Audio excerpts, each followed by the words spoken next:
It's the latest revelation in the story that has consumed much of the Trump presidency so far, Russian meddling in the 2016 election.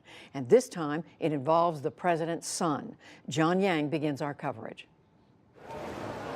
White House officials said today that Donald Trump Jr.'s meeting last summer with a Kremlin-connected Russian lawyer was just business as usual.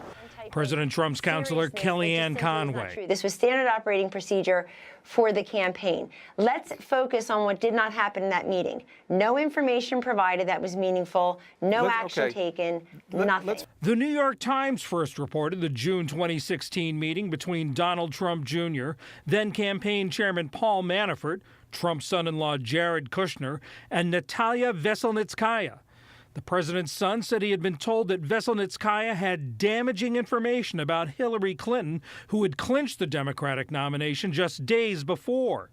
The meeting came as some Republicans openly talked of trying to deny Mr. Trump their party's nomination at the convention. On Saturday, Donald Trump Jr. described the session as a short introductory meeting at which U.S. adoptions of Russian children were discussed.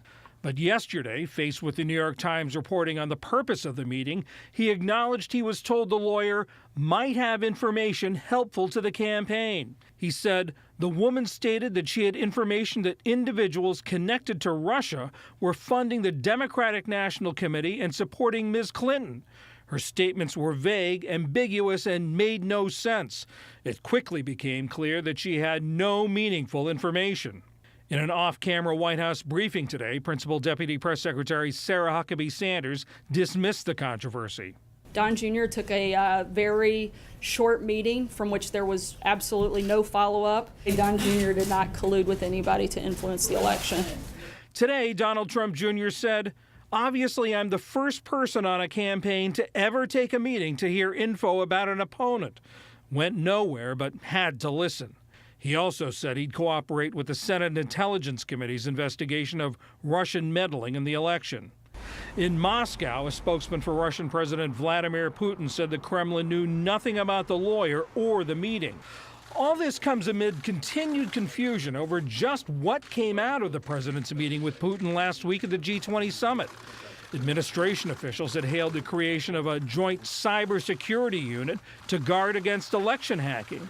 Republican Senator Lindsey Graham called it a dumb idea. To forgive and forget when it comes to Putin regarding cyber attacks is to empower Putin, and that's exactly what he's doing.